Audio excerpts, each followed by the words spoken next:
What's going on? Look at that, man. The sky's kind of clear right now. Um, it's kind of strange. Uh, yeah. Anyway, the other day, hear that wind?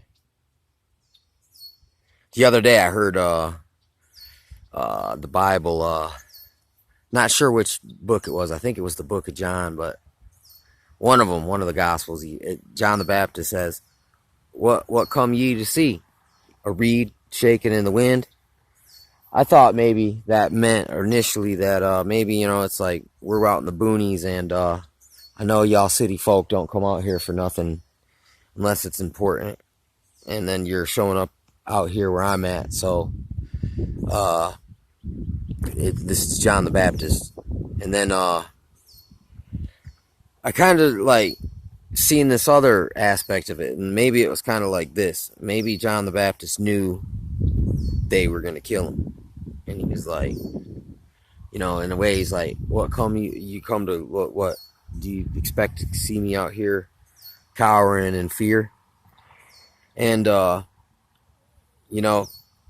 it was kind of a different aspect there that maybe I missed that. At first I thought he's just being smart, but then again maybe he was kind of reverse gaslighting them, where he was letting them know that he knew without like telegraphing it to all his buddies, because then that would have shook all them with fear, and the same thing happens with Christ throughout the whole gospel, that he's like kind of alluding that he's gonna get smoked, but he'll rise again, so don't worry. But when people say crazy like stuff like that, we never believe them, you know what I'm saying? And we probably wouldn't believe it, because most people that say stuff like that are just they're just not all upstairs, you know what I mean? But yeah, that's it's kind of a crazy thing, because that'd be like me if I was like way out in the middle of nowhere, and all of a sudden people come walking up on me, and it's like, no, I never should see anybody really out here, and I would know it was something wasn't right. And I know they didn't come out there to see a reed shaking in the wind, you know what I'm saying? But at the same time, I shouldn't crap my pants and run away, you know what I'm saying, all like guilty like myself, if I found myself in a similar situation like that. But I mean, I have found myself in life in situations like that where I literally thought people were gonna smoke me, and I was talking to them in such a way too, where you're being like indirect, but you're being really direct, straightforward, but you're just doing it indirectly in a way, so you don't telegraph it to everybody, only but you keep the communication that like tight between you and your who's ever got the pressure on you, or wherever the eyes are coming from, you know what I'm saying, or whoever's got the camera secretly stashed, and they want to uh uh like entice you into some kind of argument like Scientology does.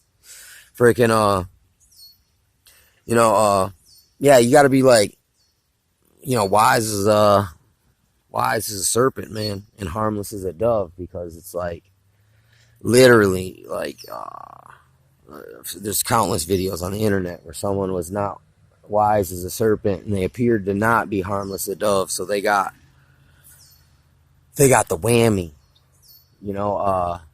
so it's like, that's the way, when you're mature, that's the way you operate, when you all got something to prove and you're all got egos like out of control, you'll be straight out, like rudely straight out, like overly straightforward. You'll go overkill to the point where you reverse the freaking intensity so much. Now the other person almost has to like fight you now, because it's like, but there's a subtle way, man. You can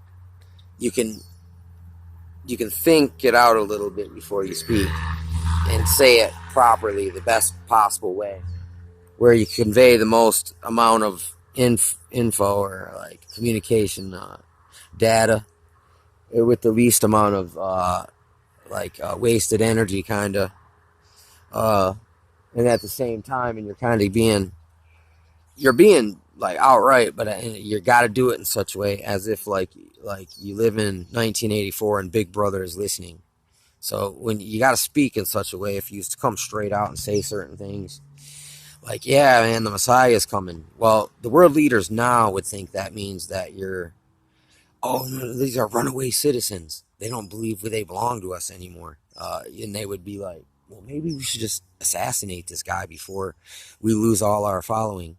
You know what I'm saying? And so they'd be out there trying to problem, reaction, solution type of a deal to trick you into overacting or like acting like foolishly at the wrong moment.